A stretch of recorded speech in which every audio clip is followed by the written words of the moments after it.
Hello प्यारे बच्चों, कैसे हैं आप लोग। आई होप बहुत अच्छे होंगे और क्लासेस को एंजॉय कर रहे होंगे। हम लोग डेली बहुत ही महत्वपूर्ण प्रश्नों को डिस्कस कर रहे हैं और आज की क्लास भी आपकी बहुत इम्पॉर्टेंट है। सारे प्रश्न आपके आयोग के पूछे हुए हैं, ऐसा कोई प्रश्न नहीं है जो आयोग में ना पूछा गया हो। तो सारे प्रश्न आपके बहुत ही ज़्यादा इम्पॉर्टेंट रहेंगे। तो चलिए शुरुआत करते हैं आज की क्लास की।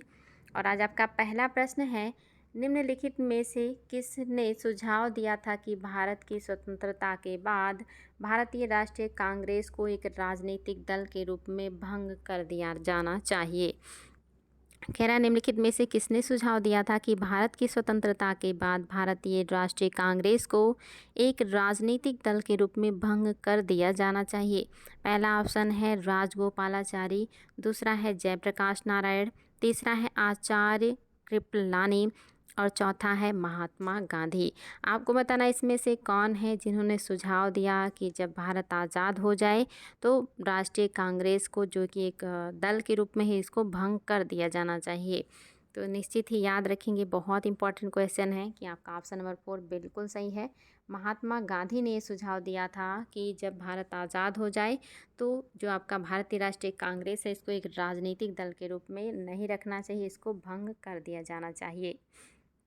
अगला क्वेश्चन देखिए, निम्नलिखित कथनों पर विचार कीजिए, कौन सा कथन सही है। कह रहा है, तृतीय गोलमेज सम्मेलन के विचार विमर्श की परिणति भारत सरकार अधिनियम 1935 के पारित होने के रूप में हुई। दूसरा कह रहा है, भारत सरकार अधिनियम 1935 में ब्रिटिश सरकार के स्वभाव और भारतीय रियासतों के एक संघ पर आधारित ऑल इंडिया फेडरेशन के गठन का उपबंध किया। तीसरा कह रहा है दोनों और चौथा कह रहा है कोई नहीं। आपके सामने है 4 ऑप्शन और आपको उत्तर देना है कि इनमें से कौन सी बातें हैं जो सत्य हैं। आपको सत्य कथन बताना है। क्या पहला सही है कि जो तृतीय गोलमेज सम्मेलन है के विचार विमर्श की परिणति भारत सरकार अधिनियम 1935 के पारित होने के रूप में हुई। दूसरा कह रहा है, भारत सरकार अधिनियम 1935 में ब्रिटिश भारत के सूबों और भारतीय रियासतों के एक संघ पर आधारित ऑल इंडिया फेडरेशन का गठन का उपबंध किया गया। तीसरा कह रहा है दोनों बातें सही हैं और चौथा कह रहा है कि कोई भी सही नहीं है। आपके हिसाब से क्या सत्य है। आईएएस 2009 में आया हुआ क्वेश्चन है ये और काफ़ी इम्पॉर्टेंट है और भी एग्ज़ाम में ये पूछे गए हैं बार बार। तो दोनों बातें बिल्कुल सही हैं। आपका जो तृतीय गोलमेज सम्मेलन है के विचार विमर्श की परिणति भारत सरकार अधिनियम 1935 के पारित होने के रूप में हुई। यानी कि जो 3 गोलमेज सम्मेलन हुई उसका परिणाम ये हुआ कि 1935 का अधिनियम पारित हुआ और भारत सरकार अधिनियम 1935 ने ब्रिटिश भारत के सूबों और भारतीय रियासतों के एक संघ पर आधारित ऑल इंडिया फेडरेशन का गठन करने का उपबंध किया था। दोनों बातें सही हैं। आपका बहुत इंपॉर्टेंट प्रश्न था और ये तथ्य भी आपके लिए बहुत ही ज़्यादा महत्वपूर्ण है। अगला क्वेश्चन है, निम्नलिखित कथनों पर विचार कीजिए। कह रहा है कौन सा कथन है जो सत्य है। आपको सत्य कथन बताना है। पहला ऑप्शन है, भारत के संविधान सभा ने राष्ट्रीय ध्वज का प्रारूप 22 जुलाई 1947 को अपनाया था। दूसरा कह रहा है, राष्ट्रीय ध्वज के बीच चक्र में 21 तीलियां हैं। तीसरा कह रहा है, राष्ट्रीय ध्वज की चौड़ाई लंबाई का अनुपात 3:4 है। चौथा कह रहा है, उपरोक्त सभी कथन सत्य हैं। आपको सत्य कथन बताना है, इसलिए आप लोग ध्यान से उत्तर दीजिएगा। बहुत आसान प्रश्न है और आयोग ने इसको भी बार बार पूछा हुआ है। अगर ये क्वेश्चन गलत होता है तो फिर बहुत गलत बात है, क्योंकि इसमें आपके राष्ट्रीय प्रतीक के बारे में पूछा है, जिसके बारे में आप सभी को बिल्कुल और बिल्कुल पता होना चाहिए। तो क्या सही हो जाएगा। केवल और केवल पहला सही है कि भारत संविधान सभा ने राष्ट्रीय ध्वज का प्रारूप 22 जुलाई 1947 को अपनाया था। ये क्वेश्चन कई बार आया है। 22 जुलाई 1947 को अपनाया है और आप सभी को पता है 21 नहीं 24 तीलियां हैं और ये 2:3 का अनुपात है, 3:4 नहीं है। इसलिए ये सारी बातें सत्य नहीं है। केवल और केवल आपका पहला सत्य हो जाएगा। अगला है, डॉक्टर भीमराव अंबेडकर की अध्यक्षता में संविधान सभा की प्रारूप समिति के कितने सदस्य थे। रिपीटेड प्रश्न है, आयोग ने भी इसको कई बार पूछा हुआ है कि जो भीमराव अंबेडकर की अध्यक्षता में संविधान सभा की प्रारूप समिति बनी थी, इसमें कितने सदस्य थे। और आप सभी को इसका उत्तर पता है, क्योंकि मैंने इसको पहले भी डिस्कस किया है। ऑप्शन ए में है 7, ऑप्शन बी में है 6, ऑप्शन 3 में है 5 और ऑप्शन 4 में है 4। क्या है जो आपका सही हो जाएगा। सभी को पता है, मुझे पता है कि इसमें आप लोग को समस्या नहीं होगा, क्योंकि रिपीटेड प्रश्न है और मैंने इसको करवाया था कि अंबेडकर जी को लेकर के 7 थे, लेकिन अंबेडकर जी की अध्यक्षता में कह रहा है, यानी कि अध्यक्ष हैं, इनके अलावा कितने थे तो 6। अगर कहता है अंबेडकर को लेकर कितने थे तो 7, अंबेडकर की अध्यक्षता में कितने थे तो 6। अगला देखिए, भारतीय संविधान सभा की प्रारूप समिति का अध्यक्ष कौन था। भारतीय संविधान सभा की प्रारूप समिति का अध्यक्ष कौन था। पहला कह रहा है डॉक्टर भीमराव अंबेडकर, दूसरा कह रहा है डॉक्टर राजेंद्र प्रसाद, तीसरा कह रहा है सच्चिदानंद सिन्हा और चौथा कह रहा है सी राजगोपालाचारी। आपको बताना है भारतीय संविधान सभा की प्रारूप समिति का अध्यक्ष कौन था, और ये भी आपके लिए काफ़ी आसान है और महत्वपूर्ण प्रश्न है और आप सभी को इसका उत्तर पता होना चाहिए कि जो आपका प्रारूप समिति है इसके अध्यक्ष कौन थे। तो निश्चित ही अभी आपने देखा कि प्रारूप समिति अंबेडकर जी की अध्यक्षता में बनी है, जिसमें टोटल इनको लेके 7 हैं और इनके अलावा 6 हैं, तो क्या हो जाएगा Bhimrao Ambedkar. Option number first आपका बिल्कुल सही है। चलिए बच्चा लोग देखते हैं अगला क्वेश्चन। 1987 में गठित मंत्रिमंडल में किसको वित्त विभाग दिया गया था। यहाँ पे 1987 नहीं होगा, बल्कि यहाँ पे होगा 1947। यहाँ पे होगा आपका 1947। कह रहा है 1947 में, अच्छा यहाँ पे 47 भी ना करें तो आपका हो जाएगा 1937 होगा। यहाँ पे 1937, क्योंकि एक मंत्रिमंडल 1937 में बना था और दूसरा 1946 में बना था, 47 में नहीं बना था। इसलिए आपको बताना है कि 1937 के चुनाव में गठित मंत्रिमंडल में किसको वित्त विभाग दिया गया था। आपको बताना है कि जो 1937 में चुनाव हुआ था, इसमें जो मंत्रिमंडल बना था इसमें वित्त विभाग किसको दिया गया था, और वो भी मंत्रिमंडल कहाँ की बात कर रहा है, तो ये मंत्रिमंडल कह रहा है यूपी का। यूपी में जो मंत्रिमंडल बना था उसके वित्त विभाग के जो अध्यक्ष हैं वो कौन थे, आपको ये बताना है। यानी कि 1937 के चुनाव के पश्चात यूपी में गठित मंत्रिमंडल में किसको वित्त विभाग दिया गया। जीवी पंत को दिया गया था, केएन काटजू को दिया गया था, रफ़ी अहमद किदवई को दिया गया था, या केएम मुंशी को दिया गया था। इम्पॉर्टेंट प्रश्न है और मैंने ये पहले भी कराया है, ये आपके लिए रिपीटेड है तो गलत नहीं होना चाहिए। कौन हो जाएंगे यूपी के वित्त मंत्री। ऑप्शन नंबर आपका 3 बिल्कुल सही है, रफ़ी अहमद किदवई। रफ़ी अहमद किदवई आपका सही ऑप्शन है। नेक्स्ट देखिए, संविधान सभा ने भीमराव अंबेडकर की अध्यक्षता में प्रारूप समिति का गठन कब किया। वेरी वेरी इंपॉर्टेंट क्वेश्चन है। कह रहा संविधान सभा ने BR अम्बेडकर की अध्यक्षता में प्रारूप समिति का गठन कब किया। 13 दिसंबर 1946 या 22 जनवरी 1947 या 3 जून 1947, मतलब या 13 जून 1947 या 29 अगस्त 1947। क्या सही जवाब हो जाएगा आपका। और ये भी आपके लिए काफ़ी महत्वपूर्ण प्रश्न है, आयोग ने इसको भी बार बार पूछा हुआ है कि आपके जो संविधान सभा मतलब बनी थी उसमें कह रहा है कि संविधान सभा ने डॉक्टर अंबेडकर को की अध्यक्षता में प्रारूप समिति का गठन कब किया था। तो आपका ऑप्शन नंबर 4 बिल्कुल सही है, 29 अगस्त 1947 को। 13 दिसंबर 1946 को प्रारूप को प्रस्तुत किया था जवाहरलाल नेहरू ने संविधान सभा में, लेकिन ये कह रहा है कि प्रारूप समिति का गठन किया गया था तो 29 अगस्त 1947 को किया गया था अम्बेडकर की अध्यक्षता में। ये बहुत ही ज़्यादा महत्वपूर्ण है, 29 अगस्त 1947। अगला है, निम्नलिखित में से किस अधिनियम ने संविधान, कह रहा है निम्नलिखित में से किस अधिनियम ने संवैधानिक निरंकुशता के सिद्धांत का अनुमोदन किया। इसमें से कौन सा अधिनियम है जिसने संवैधानिक निरंकुशता के सिद्धांत का अनुमोदन किया। 1909 का इंडियन काउंसिल एक्ट, या 1919 का गवर्नमेंट ऑफ इंडिया एक्ट, या 1935 का अधिनियम, या 1947 का भारतीय स्वतंत्रता अधिनियम। बताएंगे बच्चा लोग कौन सा है जो आपके समय अधिनियम है जो संवैधानिक निरंकुशता के सिद्धांत का अनुमोदन करता है। और आप सभी को इसका उत्तर पता होना चाहिए क्या है जो सत्य हो जाएगा।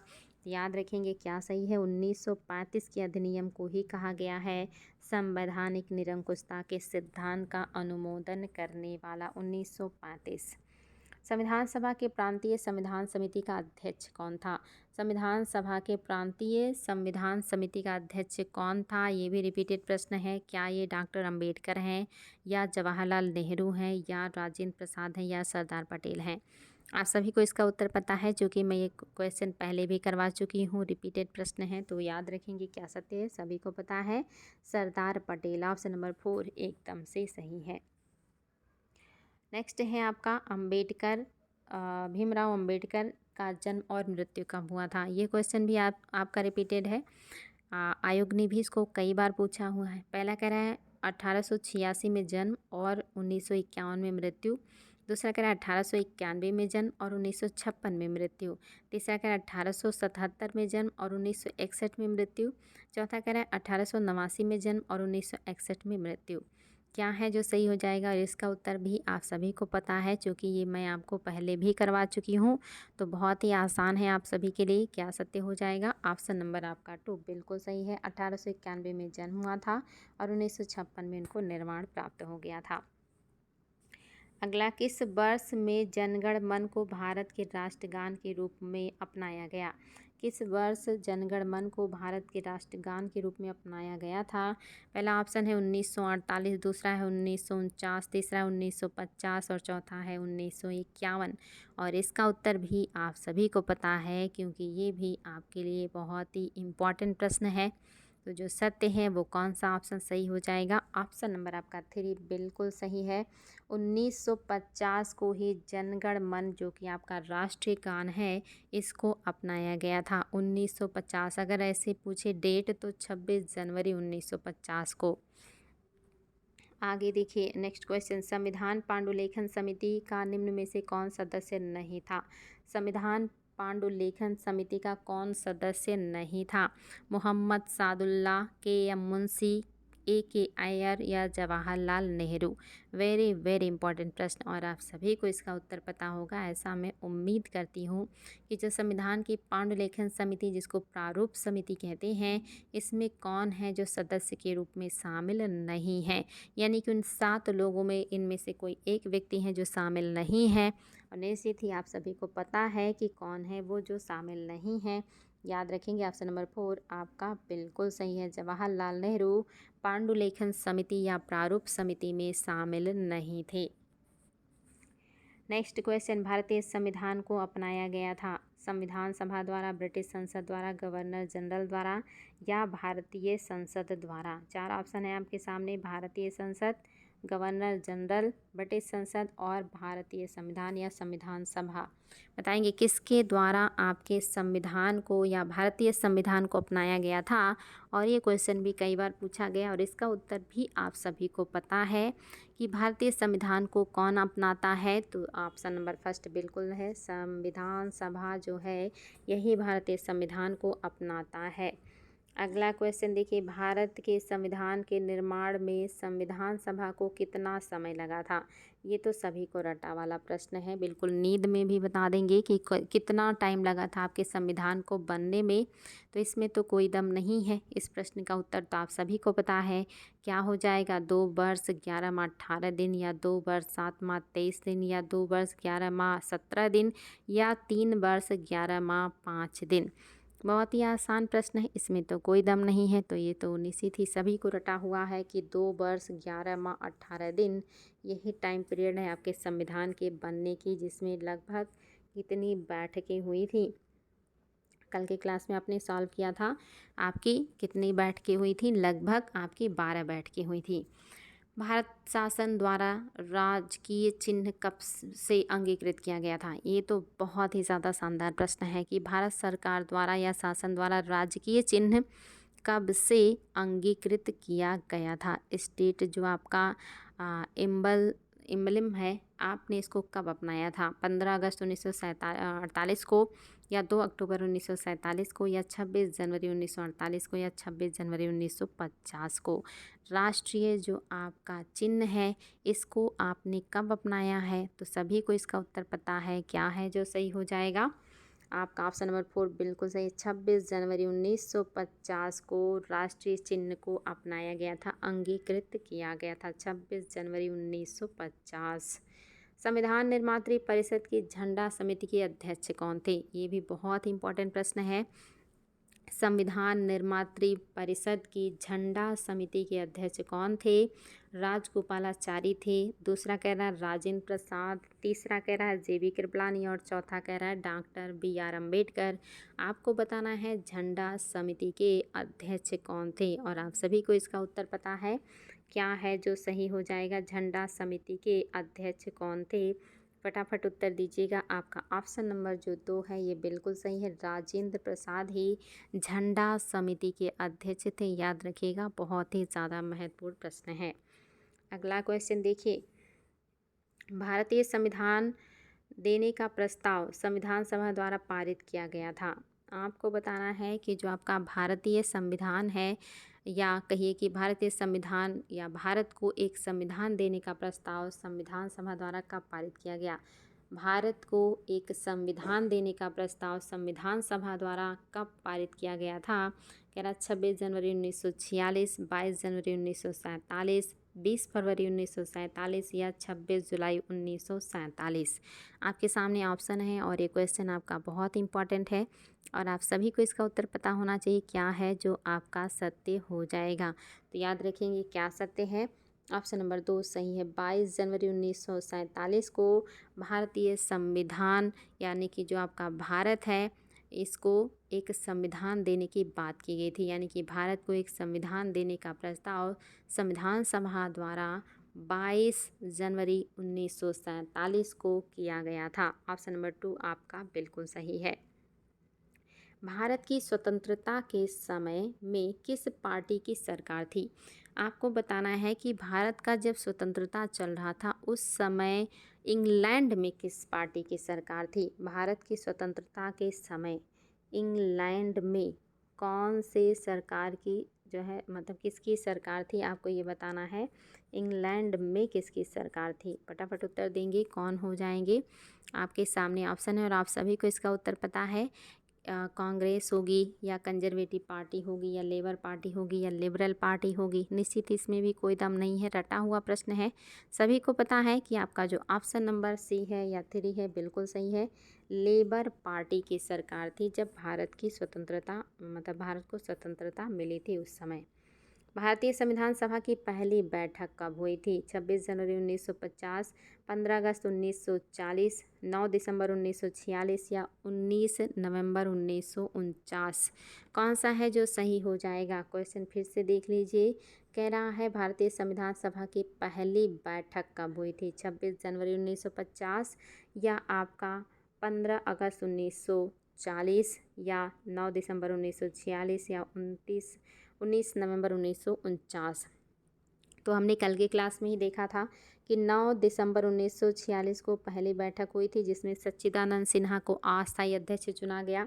फिर 11 दिसंबर को दूसरी बैठक हुई थी जिसमें राजेंद्र प्रसाद को जो है अस्थायी अध्यक्ष चुना गया था। कल की बात हमने कर लिया था तो याद रखेंगे ये सारी चीज़ें हैं। और आपका आखिरी बैठक 26 जनवरी 1950 को हुआ था जो 12 नंबर का था। BR अम्बेडकर का संविधान सभा में निर्वाचन हुआ था। BR अम्बेडकर का संविधान सभा में निर्वाचन कहाँ से हुआ था? ये प्रश्न भी आपका रिपीटेड है, आप लोगों ने इसको भी सॉल्व किया हुआ है तो बिल्कुल भी गलत नहीं करेंगे। पश्चिम बंगाल से या मुंबई प्रेसिडेंसी से या तत्कालीन मध्य भारत से या पंजाब से। आपको बताना है BR अम्बेडकर का संविधान सभा में निर्वाचन कहाँ से हुआ था। और मैंने आप लोगों को बताया भी था कि पहले तो इनका जो निर्वाचन है ये पश्चिम बंगाल से हुआ था या बंगाल से हुआ था, यानी कि बंगाल से हुआ था। फिर इसको पूर्वी पाकिस्तान घोषित कर दिया गया तब उनको मुंबई प्रेसिडेंसी से निर्वाचन किया गया था। तो ऑप्शन नंबर 2 आपका बिल्कुल सही है। अगर आज़ादी के पहले पूछता तो आपका बंगाल हो जाता या तो बांग्लादेश कहते, पहले इसको बंगाल ही कहते थे। कह रहा है निम्नलिखित अधिनियम में किस अधिनियम के फलस्वरूप बर्मा भारत से अलग हुआ था?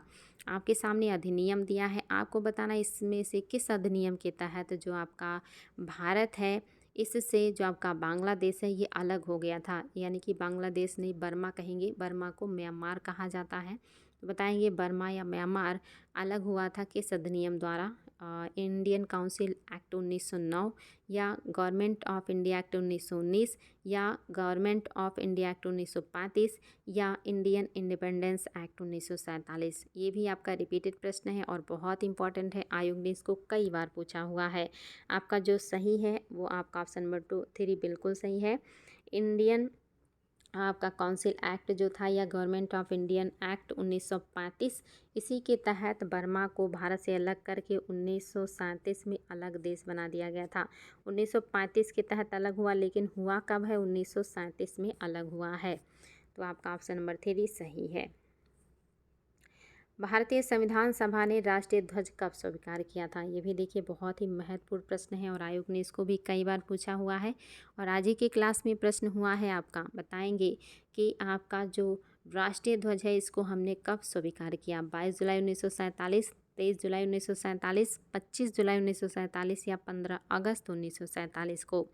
और आप सभी को पता है कि क्या है जो सही हो जाएगा, क्योंकि आज ही की क्लास में मैंने इसको सॉल्व कराया है कि 22 जुलाई 1947 को हमने राष्ट्रीय ध्वज यानी कि तिरंगा को स्वीकार किया था, अंगीकार किया था।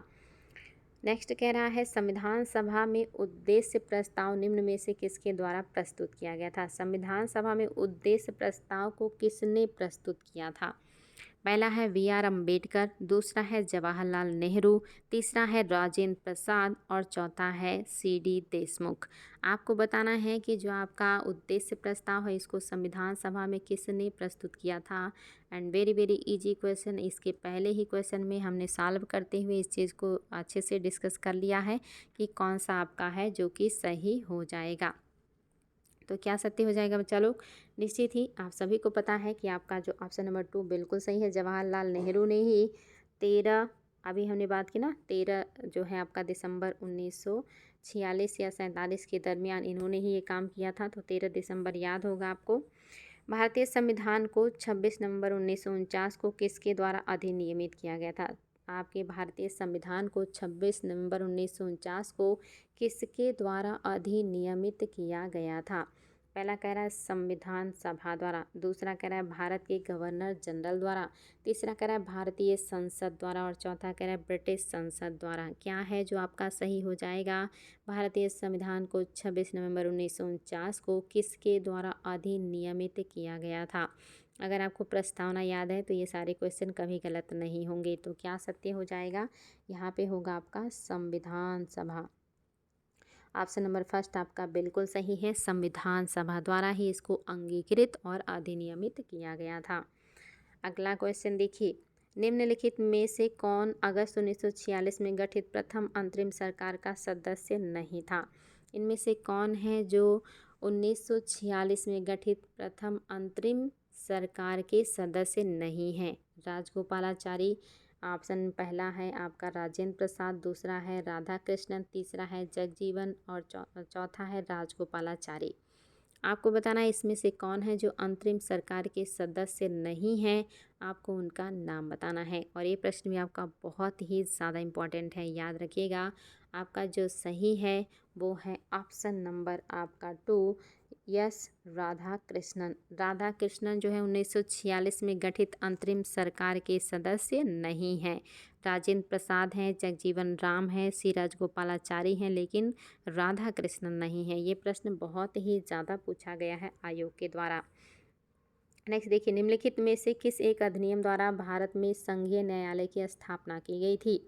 पहला कह रहा है भारत परिषद अधिनियम 1881, दूसरा कह रहा है भारत सरकार अधिनियम 1919, तीसरा कह रहा है भारत सरकार अधिनियम 1919, मतलब यहाँ पे होगा 1900, इसको 9 कर देते हैं, इसको 1919, और चौथा है उपरोक्त में से कोई नहीं। संघीय न्यायालय की व्यवस्था किसके तहत किया गया था, आपको ये बताना है। और ये प्रश्न भी आपके लिए काफ़ी शानदार है। देखते हैं आप लोग इसका क्या उत्तर देने वाले हैं। निम्नलिखित में से किस अधिनियम के द्वारा भारत में एक संघीय न्यायालय की स्थापना की गई थी? तो क्या सत्य हो जाएगा बच्चा लोग? याद रखेंगे, लेटेस्ट आयोग के द्वारा पूछा हुआ क्वेश्चन है, यूपी पीसीएस 2014 में भी आया हुआ है। कोई भी सही नहीं है, क्योंकि 1935 के अधिनियम के तहत संघीय न्यायालय की स्थापना की गई थी। 1919 या 1909 या 1861 नहीं होगा। संविधान सभा के संवैधानिक सलाहकार थे कौन? संविधान सभा के संवैधानिक सलाहकार कौन थे? सच्चिदानंद सिन्हा थे या के.एम. मुंशी थे या वी.एन. राव थे या टी. कृष्णामाचारी थे? आपके सामने है ऑप्शन और आपको देना है जवाब। संविधान सभा के संवैधानिक सलाहकार कौन थे? फटाफट दीजिएगा उत्तर बच्चा लोग, काफ़ी इंपॉर्टेंट प्रश्न है और आप सभी को पता है इसका उत्तर क्या है जो सत्य हो जाएगा। रिपीटेड प्रश्न है। ऑप्शन नंबर 3 आपका बिल्कुल सही है। वी.एन. राव ही संविधान सभा के संवैधानिक सलाहकार थे। ये रिपीटेड प्रश्न है, हम लोग पहले भी सॉल्व कर चुके हैं। पीछे की क्लासेस का रिवीजन करते रहें तो आपके बहुत सारे प्रश्न तैयार हो जाएंगे। भारत में स्वतंत्रता के पश्चात प्रथम मंत्रिमंडल का कानून मंत्री कौन था? कह रहा है भारत में स्वतंत्रता के पश्चात प्रथम मंत्रिमंडल का कानून मंत्री कौन था? पहला कह रहा है के.एम. मुंशी, दूसरा कह रहा है एस.पी. मुखर्जी, तीसरा कह रहा है बलदेव सिंह और चौथा कह रहा है वी.आर. अम्बेडकर। आपके सामने ऑप्शन है और आपको ऑप्शन की सहायता से बताना है उत्तर क्या है जो आपका सही हो जाएगा। भारत में स्वतंत्रता के पश्चात प्रथम मंत्रिमंडल का कानून मंत्री कौन था? तो याद रखेंगे ऑप्शन नंबर 4 आपका बिल्कुल सही है, वी.आर. अम्बेडकर। नेक्स्ट देखिए, निम्नलिखित में से कौन संविधान प्रारूप समिति के सदस्य थे? कौन है जो संविधान की प्रारूप समिति के सदस्य हैं? पहला कह रहा है गोपाला स्वामी या गोपाल स्वामी, दूसरा कह रहा है अल्लादी कृष्णा स्वामी अय्यर, तीसरा कह रहा है दोनों और चौथा कह रहा है जवाहरलाल नेहरू। बताएंगे कौन है जो कि सही हो जाएंगे। प्रारूप समिति के सदस्य कौन हैं? तो आपका जो सत्य है वो आप सभी को पता होना चाहिए, क्योंकि 7 ही लोग थे और ये सातों लोगों का नाम बार बार पूछा जाता है कि कौन थे जो शामिल थे या कौन इसमें शामिल नहीं थे। तो आपका एन गोपाला स्वामी थे और अल्लादी स्वामी अय्यर भी थे, यानी कि दोनों लोग थे। जवाहरलाल नेहरू, वल्लभ भाई पटेल ये सब इसमें शामिल नहीं थे। ये दोनों लोग शामिल थे, याद रखिएगा। अगला देखिए, किसने कहा कि संविधान सभा कांग्रेस थी और कांग्रेस भारत था? पहला ऑप्शन है ऑस्टिन, दूसरा है C.R. एटली, तीसरा है विंस्टन चर्चिल और चौथा कह रहा है माउंटबेटन। इसमें से कौन है जिन्होंने कहा कि भारत की जो संविधान सभा है, संविधान सभा कांग्रेस थी और कांग्रेस संविधान सभा? आपको ये बताना है क्या हो जाएगा सही, किसका स्टेटमेंट है। ये काफ़ी खतरनाक स्टेटमेंट है कि भारत का संविधान का सभा कांग्रेस थी और कांग्रेस भारत था। तो ये कौन हो जाएंगे इतना खतरनाक स्टेटमेंट देने वाले? ऑस्टिन महोदय ने ये स्टेटमेंट दिया हुआ है। ऑस्टिन महोदय का है। ये क्वेश्चन आपके पॉलिटी में भी पूछा जाता है और हिस्ट्री में भी पूछा जाता है, इसलिए काफ़ी इंपॉर्टेंट पोर्शन है। ये काफ़ी संक्रमित इलाके में ये आता है दोनों सब्जेक्ट के। अगला क्वेश्चन भी आपका इम्पॉर्टेंट है। भारतीय इतिहास के संदर्भ में प्रांतों से संविधान सभा के सदस्य, आपको बताना है भारतीय इतिहास के संदर्भ में प्रांतों से संविधान सभा के सदस्य किस आधार पर लिए गए थे? पहला कह रहा है प्रांतों के लोगों, यानी कि यहाँ पे होना चाहिए उन प्रांतों के लोगों द्वारा सीधे निर्वाचित हुए थे। दूसरा कह रहा है भारतीय राष्ट्रीय कांग्रेस तथा मुस्लिम लीग द्वारा नामित हुए। तीसरा कह रहा है प्रांतीय विधानसभाओं द्वारा निर्वाचित हुए थे। चौथा कह रहा है सरकार द्वारा संवैधानिक मामलों में उनकी विशेषज्ञता के लिए चुने गए थे। क्या है जो सही हो जाएगा? भारतीय इतिहास के संदर्भ में प्रांतों से संविधान सभा के सदस्य किस आधार पर लिए गए या किसके द्वारा निर्वाचित किए गए थे? आपको ये बताना है। बहुत ही शानदार प्रश्न है और बहुत ही इंपॉर्टेंट। ऑप्शन नंबर 3 आपका एकदम से सही बच्चा लोग, प्रांतीय विधानसभाओं द्वारा निर्वाचित हुए थे, बिल्कुल सही है। अगला देखिए, निम्नलिखित में से संविधान सभा के बारे में गलत कथन कौन सा है? संविधान सभा के बारे में कौन सा कथन है जो गलत है? पहला कह रहा है इसने बड़ी संख्या में समितियों की मदद से काम किया, और नेक्स्ट कह रहा है यहाँ पे अच्छा समितियों की मदद से काम किया, उनमें से प्रारूप समिति सबसे महत्वपूर्ण थी, एक स्टेटमेंट है। दूसरा कह रहा है अल्पसंख्यक समुदाय जैसे ईसाइयों को सभी में पर्याप्त प्रतिनिधित्व दिया गया। तीसरा कह रहा है इसका निर्वाचन सार्वभौमिक वयस्क मताधिकार के आधार पर किया गया था। और आपका अगला है कि इसके चुनाव प्रक्रिया 1935 के अधिनियम के 6वीं अनुसूची पर आधारित थी। कर, संपत्ति और शैक्षणिक योग्यता के कारण मताधिकार सीमित था। इसमें से कौन सा है जो कि आपका गलत है? आपको गलत कथन बताना है। सारे कथन को ध्यान से देख लीजिए। आपको गलत कथन बताना है, इसलिए गलती नहीं करेंगे। सावधानी से पढ़ के उत्तर दीजिएगा। कह रहा है इसने बड़ी संख्या में समितियों की मदद से काम किया, जिसमें से प्रारूप समिति सबसे प्रमुख थी या महत्वपूर्ण थी। ये तो सत्य है।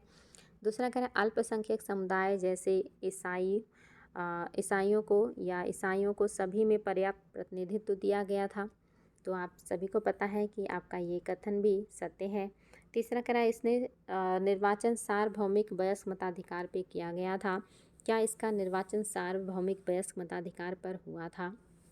नहीं, यही आपका सत्य नहीं है। ये आपका गलत हो जाएगा। सार्वभौमिक वयस्क मताधिकार के आधार पर नहीं हुआ था। इसके चुनाव प्रक्रिया 1935 के अधिनियम के 6ठी अनुसूची पर आधारित थे। कर, संपत्ति और शैक्षणिक योग्यता के कारण मताधिकार सीमित थे। तो आपका बाकी बातें सही हैं, केवल और केवल आपका तीसरा सत्य नहीं है। अगला क्वेश्चन भी आपका बहुत ही बेहतरीन है। कौन सा है जो सही सुमेलित नहीं है, आपको वो बताना है। कह रहा है संविधान सभा के पहले उपाध्यक्ष एच सी मुखर्जी थे। दूसरा कह रहा है प्रारूप समिति की मूलतः एकमात्र कांग्रेसी सदस्य के मुंशी थे। तीसरा कह रहा है राजस्थान की रियासतों का प्रतिनिधित्व करने वाले संविधान सभा के सदस्य गोपाला स्वामी थे। और चौथा कह रहा है संघ संविधान समिति के अध्यक्ष जवाहरलाल नेहरू थे। आपके सामने है ऑप्शन और आपको बताना है कि कौन सा है जो सही सुमेलित नहीं है। फटाफट उत्तर दीजिएगा बच्चा लोग। बहुत ही शानदार प्रश्न है और आप सभी को पता होना चाहिए कि कौन सा है जो सही सुमेलित नहीं है। तो पहला तो आपका बिल्कुल सही है कि संविधान सभा के पहले उपाध्यक्ष एच.जी. मुखर्जी थे। दूसरा कह रहा है प्रारूप समिति के मूल एकमात्र कांग्रेसी आपके के.एम. मुंशी, ये भी सही है। तीसरा कह रहा है राजस्थान रियासत का प्रतिनिधित्व करने वाले संविधान सभा के जो सदस्य हैं ये गोपाला स्वामी नहीं हैं, ये आपका गलत है। और चौथा सही है कि संविधान में जो संघ संविधान था इसके जो अध्यक्ष थे वो नेहरू थे। तो आपका जो तीसरा है ये सत्य नहीं है, क्योंकि यहाँ पे वी.टी. कृष्णामाचारी होना चाहिए था। गोपाला स्वामी नहीं होंगे बल्कि वी.टी. कृष्णामाचारी, वी.टी. कृष्णामाचारी याद रखिएगा, बहुत इंपॉर्टेंट है। वी.टी. कृष्णामाचारी होना चाहिए था, इसलिए आपका तीसरा सत्य नहीं है। बाकी बातें एकदम से सही हैं। रेड क्लिफ समिति किस लिए नियुक्त की गई थी? रेड क्लिफ समिति किस लिए नियुक्त की गई थी सभी को पता है। भारत के अल्पसंख्यकों की समस्या को सुलझाने के लिए या स्वतंत्रता विधेयक को कार्य रूप में परिणित करने के लिए, या भारत और पाकिस्तान के बीच सीमाओं का निर्धारण करने के लिए, या पूर्वी बंगाल के दंगों की जांच करने के लिए। तो इसमें तो कोई दम नहीं है, सभी को पता है रेड क्लिफ का जो निर्माण है वो किस लिए किया गया था। भारत और पाकिस्तान के बीच सीमाओं का निर्धारण करने के लिए, और पाकिस्तान सिर्फ पश्चिमी नहीं, पूर्वी पाकिस्तान और पश्चिमी पाकिस्तान दोनों के बीच रेड क्लिफ लाइन खींची गई थी। हालांकि पूर्वी पाकिस्तान वर्तमान में बांग्लादेश के नाम से जाना जाता है। नेक्स्ट कह रहा है भारतीय संविधान सभा में कुल कितने महिला सदस्य थीं? 15, 12, 13 या 10? आपको बताना है भारतीय संविधान सभा में कुल कितनी महिला सदस्य थीं। 15 थीं या 12 थी या 13 थी या 10 थी, ये भी इम्पॉर्टेंट है और आयोग ने इसको भी कई बार पूछा हुआ है। तो याद रखेंगे क्या है जो सही हो जाएगा आपका।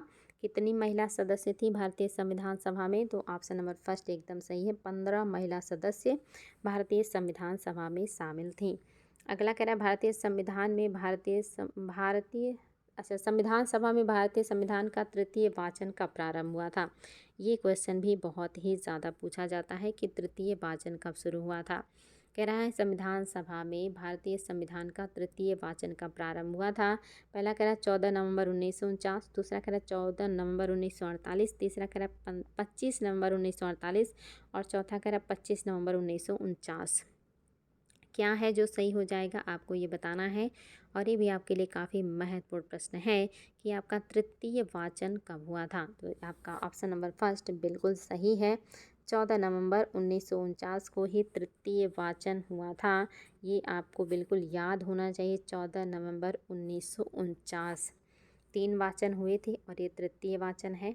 नेक्स्ट देखिए भारत का संविधान अंगीकृत एवं अधिनियमित हुआ था। भारत का संविधान अंगीकृत और अधिनियमित हुआ था 26 जनवरी 1950 को, या फरवरी 11, 1948 को, या नवंबर 26 1949 को या उपरोक्त में से किसी तिथि को नहीं। बहुत आसान है और आप सभी को इसका उत्तर पता है कि हमने संविधान को कब जो है अधिनियमित और अंगीकृत किया है। तो अंगीकृत अधिनियमित कब किया है और लागू कब किया है, दोनों में अंतर है। और आप सभी को पता है कि 26 नवंबर 1949 को हमने इसको अंगीकृत और अधिनियमित कर लिया था, लेकिन इसको पूरी तरह से लागू किया था 26 जनवरी 1950 को। हालांकि 26 नवंबर 1949 को भी बहुत सारे प्रावधान यानी कि कुछ प्रावधान लागू कर दिए गए थे, लेकिन सारे प्रावधानों को 26 जनवरी 1950 को लागू किया गया था। भारत का संघीय न्यायालय निम्नलिखित में से किस वर्ष में स्थापित किया गया? आपको बताना है भारत का संघीय न्यायालय किस वर्ष में स्थापित किया गया था। 1935, 1937, 1946 या 1947। आपको बताना है भारत का संविधान या संघीय न्यायालय किस वर्ष स्थापित किया गया था। वेरी वेरी इंपॉर्टेंट प्रश्न बच्चा लोग, और आप सभी को पता होना चाहिए कि इसको विभिन्न आयोगों के द्वारा पूछा गया है। आज ही की क्लास में मैंने बताया था कि 1935 के अधिनियम के तहत आपके भारतीय संघीय न्यायालय की स्थापना हुई थी, लेकिन ये कह रहा किस वर्ष स्थापित हुआ था, तो 1937 में 1937 में स्थापित हुआ था। हालांकि अधिनियम पूछ ले तो 1935 के अधिनियम के तहत स्थापित हुआ, लेकिन इसके तहत प्रावधान किया गया स्थापित कब हुआ, 1937 में। जैसे आपने देखा था सुप्रीम कोर्ट कोलकाता में 1973 मतलब 1773 के एक्ट के तहत बनाया गया, लेकिन वो बना कब, 74 में। ऐसे ये 35 के तहत बना है, लेकिन बना कब, 1937 में। ये दोनों बातें याद रखिएगा, क्वेश्चन की प्रवृत्ति बदल जाएगी तो उत्तर भी बदल जाएगा। भारतीय इतिहास के संदर्भ में द्वैध शासन सिद्धांत किसने या किसे निर्दिष्ट करता है? भारतीय जो संविधान है या इतिहास है, इसके बारे में जो द्वैध शासन है ये किसको निर्दिष्ट करता है? द्वैध शासन मतलब डायआर्की आपने समझा है। पहला कह रहा है केंद्रीय विधानमंडल का 2 सदनों में विभाजन। दूसरा कह रहा है 2 सरकारों अर्थात केंद्र और राज्य सरकारों का शुरू किया जाना। तीसरा कह रहा है 2 शासक समुच्चय, एक लंदन और दूसरा दिल्ली में होना। और चौथा कह रहा है प्रांतों में प्रत्यायोजित विषयों का 2 भागों में विभाजन। आपको बताना है भारतीय इतिहास के संदर्भ में द्वैध शासन सिद्धांत किसे निर्दिष्ट करता है। बहुत ही आसान प्रश्न है और आप सभी को पता है, कॉमन सेंस का है। हालांकि IAS 2017 में आया हुआ है ये। आपका जो सही हो जाएगा वो क्या सही है, चौथा। प्रांतों में प्रत्यायोजित विषयों का 2 वर्गों में विभाजन, आरक्षित और हस्तांतरित। आरक्षित गवर्नर जनरल के पास जिसके अंतर्गत महत्वपूर्ण विषय थे, और हस्तांतरित भारतीयों के पास जिसमें बहुत ही कम महत्वपूर्ण विषय थे। अगला देखिए, निम्नलिखित में से कौन सा सही सुमेलित नहीं है? कौन सा है जो सही सुमेलित नहीं है? पहला कह रहा है भारतीय शस्त्र अधिनियम 1878। दूसरा कह रहा है शाही पद अधिनियम 1876। तीसरा कह रहा है भारतीय उच्च न्यायालय अधिनियम 1961।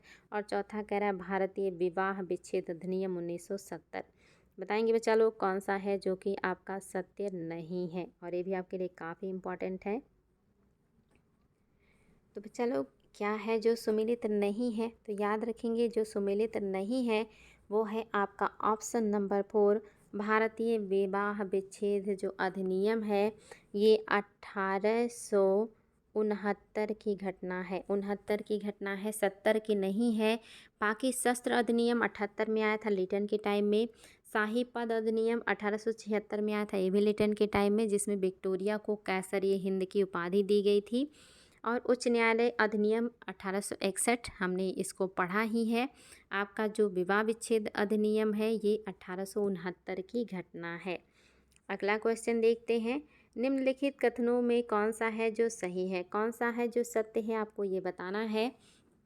कह रहा है 1919 के मॉन्टेग्यू चेम्सफोर्ड सुधार में 21 वर्ष से अधिक आयु के सभी महिलाओं के लिए मताधिकार की संस्तुति की गई। दूसरा कह रहा है 1935 के गवर्नमेंट ऑफ इंडिया एक्ट में विधानमंडल के महिलाओं के लिए आरक्षित स्थानों का प्रावधान किया गया। तीसरा कह रहा है दोनों सही है, और चौथा कह रहा है कोई भी सही नहीं है। तो बच्चा लोग क्या है जो आपके हिसाब से सत्य हो जाएगा? तो याद रखेंगे जो सत्य है वो है आपका केवल और केवल ऑप्शन नंबर 2। ये सत्य नहीं है कि 1919 में 21 वर्ष से अधिक महिलाओं को मताधिकार का अधिकार दिया गया था। मैं ये क्वेश्चन सॉल्व करा चुकी हूँ। उन्हीं महिलाओं को अधिकार दिया गया था जो पढ़ी लिखी थी, जिनके पास थोड़ा पैसे का इनकम था, जो जागरूक थी, सभी महिलाओं को नहीं दिया गया था। दूसरा सही है कि 1935 के गवर्नमेंट ऑफ इंडिया एक्ट में विधानमंडल के महिलाओं के लिए आरक्षित स्थानों का प्रावधान किया गया था। तो केवल और केवल दूसरा सही है, पहला सत्य नहीं है। ब्रिटिश इंडिया के निम्नलिखित में से किस अधिनियम ने सामूहिक कार्यचालन के स्थान पर विधान व विभागीय पद्धति द्वारा वायसराय की कार्यकारिणी परिषद पर उनके प्राधिकार को और अधिक बल प्रदान किया था? आपके लिए शानदार प्रश्न है, देखते हैं आप लोग क्या जवाब देने वाले हैं। कह रहा है ब्रिटिश इंडिया के निम्नलिखित में से किस अधिनियम ने सामूहिक कार्यचालन के स्थान पर विभाग या विभागीय पद्धति द्वारा वायसराय की कार्यकारी परिषद पर उनके अधिकारों या प्राधिकारों को और अधिक बल प्रदान किया? 1861 का अधिनियम है या 1900 आपका 58 का अधिनियम है या 1892 का है या 1909 का अधिनियम है? बहुत ही शानदार प्रश्न है बच्चा लोग, और आप सभी को इसका उत्तर पता होना चाहिए, क्योंकि ये आयोग के द्वारा बार बार पूछा गया है कि विभागीय पद्धति कब शुरू किया गया है और वायसराय के कार्यकारी परिषद को और ज़्यादा प्राधिकार या अधिक बल कब दिया गया है। तो याद रखेंगे क्या सही है, आपका ऑप्शन नंबर फर्स्ट सही है, भारत परिषद अधिनियम 1861। बहुत ही ज़्यादा महत्वपूर्ण प्रश्न है, याद रखिएगा। आपको ये सारी चीज़ याद होनी चाहिए, लंबा समय हो जाए तो एक बार फिर से रिवीजन कर लिया कीजिए। कह रहा है क्या आप मुझे एक भी स्वतंत्र देश दिखा सकते हैं जहां पृथक मताधिकार हो? अंग्रेज जा चुके हैं परंतु वे शरारत छोड़ गए हैं। निम्नलिखित में से किसने उपरोक्त वाक्य को संविधान सभा में कहा है? सोमनाथ लाहिड़ी हैं, जवाहरलाल नेहरू हैं, सरदार वल्लभ भाई पटेल हैं या एनजी रंगा हैं? प्रश्न बहुत ही शानदार है। कह रहा है क्या आप मुझे, कोई व्यक्ति है वो कह रहे हैं क्या आप मुझे एक भी स्वतंत्र देश दिखा सकते हैं जहां पृथक मताधिकार हो? अंग्रेज जा चुके हैं परंतु वे शरारत छोड़ गए हैं। ये वक्तव्य किसके द्वारा कहा गया संविधान सभा में? और ये भी आपके लिए काफ़ी इम्पॉर्टेंट प्रश्न है, याद रखेंगे बच्चा लोग। ये कह रहे हैं आपके सरदार वल्लभ भाई पटेल। ऑप्शन नंबर 3 आपका बिल्कुल सही है। निम्नलिखित घटनाओं पर विचार कीजिए और उनको सही अवरोही क्रम में व्यवस्थित करना है आपको। इन घटनाओं को क्रम में लगाना है, सही अवरोही क्रम में लगाना है आपको, याद रखिएगा। यहाँ पे देख लीजिए किस क्रम में लगाना है आपको। सही क्रम में लगाना है, यानी कि पहले से बाद के क्रम में लगाना है, सही क्रम में लगाना है। शारदा अधिनियम है, नेहरू रिपोर्ट है, साइमन कमीशन का गठन है और दांडी मार्च है। आपके सामने ऑप्शन भी है। ए में है आपका 3 2 1 4, बी में है 1 2 3 4, सी में है 4 3 2 1 और डी में है 1 4 2 3। बताएंगे बच्चा लोग आपके हिसाब से क्या है जो सत्य हो जाएगा? तो याद रखेंगे क्या सही है। सबसे पहले किया गया है आपका जो ऑप्शन नंबर फर्स्ट मतलब 3 है, साइमन कमीशन का गठन किया गया है 1947 में ही, मतलब 27 में ही इनका गठन हुआ है। उसके बाद जो हुआ है ये 1928 की घटना है, नेहरू रिपोर्ट। शारदा आप सभी को पता है 1929 की घटना है और दांडी मार्च आप सभी लोग जानते हैं 1930, 12 मार्च 1930 की घटना है। तो आपका ऑप्शन नंबर फर्स्ट बिल्कुल सही हो जाएगा। बहुत ही शानदार प्रश्न बच्चा लोग, ये सारे इवेंट एग्ज़ाम में बार बार पूछे जाते हैं, तो याद करते रहिएगा। बहुत मेहनत किया जा रहा है आप लोगों के लिए, तो इस मेहनत का प्रतिफल तभी होगा जब आप लोग मेहनत करेंगे और अच्छा रिजल्ट देंगे, अन्यथा हमारे मेहनत से कोई फ़ायदा नहीं है। भारतीय सिविल सेवा के संदर्भ में कौन सा कथन है जो सही है? भारतीय सिविल सेवा के बारे में क्या सत्य है? कह रहा है भारत सरकार अधिनियम 1919 में भारतीय सिविल सेवा के लिए एक अलग परीक्षा का प्रावधान किया गया जो भारत में होनी थी। दूसरा कह रहा है भारतीय सिविल सेवा में 1941 में भारतीयों का प्रतिशत यूरोपवासियों से अधिक था। तीसरा कह रहा है दोनों बातें सही हैं और चौथा कह रहा है कोई भी सत्य नहीं है। बहुत ही शानदार प्रश्न है और कॉमन सेंस का है। देखते हैं आप लोग इसका क्या उत्तर देने वाले हैं। तो याद रखेंगे बच्चा लोग, दोनों बातें सत्य हैं। पहली बार भारत शासन अधिनियम 1919 में ही भारत सिविल सेवा के लिए एक अलग परीक्षा का प्रावधान किया गया जो इसकी परीक्षा भारत में होनी थी। इसके पहले सिविल सेवा की परीक्षा देने के लिए लंदन जाना पड़ता था। दूसरा भी सही है, 1941 तक सिविल सेवा परीक्षा में भारतीयों का जो प्रतिशत है यूरोपवासियों से अधिक हो गया था, क्योंकि तब तक बहुत बड़े पैमाने पर भारतीय पढ़ने लिखने लगे थे और ऐसी चीज़ों में भाग लेने लगे थे, तो निश्चित ही संख्या तो बढ़नी ही है। तो दोनों बातें एकदम से करेक्ट हैं बच्चा लोग। प्रश्न बहुत ही ज़्यादा शानदार हैं और आप लोग याद रखिएगा, सब आयोग के द्वारा पूछे गए हैं। निम्नलिखित में से कौन सा सही सुमेलित नहीं है? पहला कह रहा है कंपनी अधिनियम 2013, दूसरा कह रहा है भारत संविदा अधिनियम 1870, तीसरा कह रहा है साझेदारी अधिनियम 1932, तीसरा कह रहा है वास्तु विक्रय अधिनियम 1930। इसमें से कौन सा है जो सुमेलित नहीं है, आपको वही बताना है। और आपके लिए ये भी काफ़ी शानदार प्रश्न है। देखते हैं आप लोग इसका क्या उत्तर देने वाले हैं। हालांकि आपके लिए बिल्कुल नया होगा। तो जो सही नहीं है वो याद रखेंगे, भारतीय संविदा अधिनियम 1870 ये आपका सत्य नहीं है। बाकी बातें आपकी सत्य हैं, इसको याद कर लीजिएगा, बहुत ही ज़्यादा इम्पॉर्टेंट है। अगला देखिए, भारत पाक विभाजन के पश्चात पाकिस्तान के लिए अलग संविधान सभा गठित हुई तथा कुछ प्रांतों के प्रतिनिधियों के संविधान सभा की सदस्यता समाप्त हो गई। फलतः भारतीय संविधान सभा की सदस्य संख्या कितनी रह गई?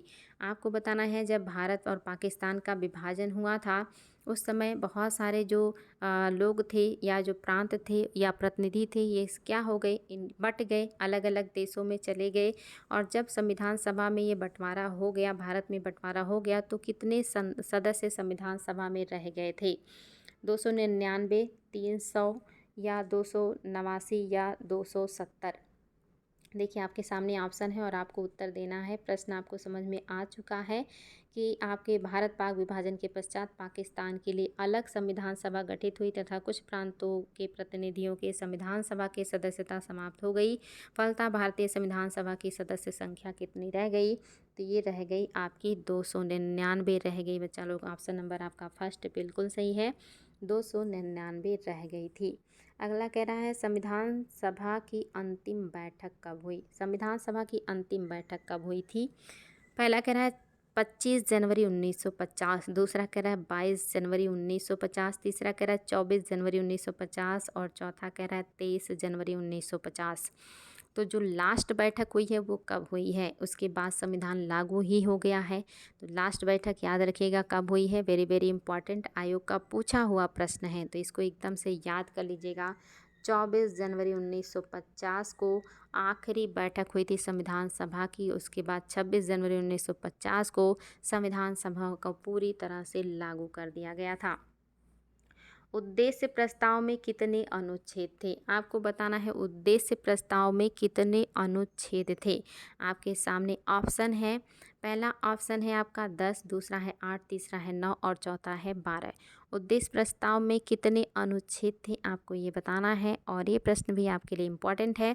चलिए देखते हैं आप लोग इसका क्या उत्तर देने वाले हैं। तो याद रखेंगे कितने उद्देश्य मतलब कितने अनुच्छेद थे, तो 8। ऑप्शन नंबर 2 आपका बिल्कुल सही है। उद्देश्य प्रस्ताव में आपके देखेंगे, उद्देश्य प्रस्ताव जो है काफ़ी इम्पॉर्टेंट है। इसमें कितने अनुच्छेद हैं? 8 अनुच्छेद हैं बच्चा लोग। ऑप्शन नंबर 2 बिल्कुल सही है। और आज का आखिरी प्रश्न, संविधान सभा के संवैधानिक सलाहकार BN राव ने संविधान का प्रथम प्रारूप कब प्रस्तुत किया था? देखिए मैं चलो इम्पॉर्टेंट क्वेश्चन है, आप लोगों के लिए इतना मेहनत किया जा रहा है तो आप लोग समय से क्लास में उपस्थित हो जाए कीजिए। आप लोगों को बुला बुला के लाना पड़ता है और आप लोग बहुत लापरवाही करते हैं। जब आपका टाइम पता है तो आप लोग फिर क्यों देर हो जाते हैं? देर नहीं होना चाहिए ना। अगर टीचर्स इतना समय मैनेज करके उस टाइम पे प्रेजेंट हो सकते हैं तो आप लोग क्यों नहीं हो सकते हैं? अगर हम मेहनत रात दिन करते रहेंगे तो इससे आप लोगों को कैसे फल मिलेगा? जब तक आप लोग मेहनत नहीं करेंगे तो ये गलत बात है कि आप लोग मेहनत नहीं करते हैं और क्लासेस से गायब रहते हैं। तो बताएंगे संविधान सभा के संवैधानिक सलाहकार BN राव ने संविधान का प्रथम प्रारूप कब प्रस्तुत किया? अक्टूबर 1947, नवंबर 1947, दिसंबर 1947 या जनवरी 1947? आपके सामने है 4 ऑप्शन और आपको बताना है कि संविधान सभा के संवैधानिक सलाहकार BN राव ने संविधान का प्रथम प्रारूप कब प्रस्तुत किया था। आपके सामने ऑप्शंस हैं और याद रखेंगे जो सही है वो है अक्टूबर 1947। आपका पहला ऑप्शन बिल्कुल सही है, अक्टूबर 1947 को उन्होंने अपना जो प्रारूप है ये रखा था। वेरी वेरी इंपॉर्टेंट है बच्चा लोग, याद रखिएगा, बहुत ही ज़्यादा इंपॉर्टेंट प्रश्न है ये सारे। उम्मीद है आज की क्लास आपको अच्छी लगी होगी। बहुत सारे शानदार प्रश्नों को आज आप लोग को सॉल्व करने को मिला होगा। पुरानी चीज़ें भी रिवीजन हुई होंगी और नया भी सीखा होगा। सारे पॉइंट बहुत इंपॉर्टेंट है। मेहनत बहुत कीजिए। आप लोगों से बहुत उम्मीद है, बहुत अपेक्षाएं हैं, इसीलिए आप लोग की हर डिमांड को पूरा करने का कोशिश करते हैं। लेकिन आप लोग, हम टीचर्स की इतनी डिमांड ही पूरी नहीं कर पाते कि अच्छे से टाइम पे आके क्लास अटेंड कर सके और अपनी अच्छी अच्छी बातें कुछ लिख सकें, कुछ कह सकें, कुछ एडवाइस, कुछ सलाह दे सकें। बस इतना ही तो करना है। क्लास में टाइम से आना है और पढ़ना है, मेहनत करना है। बस इतना ही कर दीजिए। आपके टीचर्स और आपसे मांगते ही क्या है। तो क्लास में उपस्थित रहें और खूब अच्छे से पढ़ाई करें, मेहनत करें।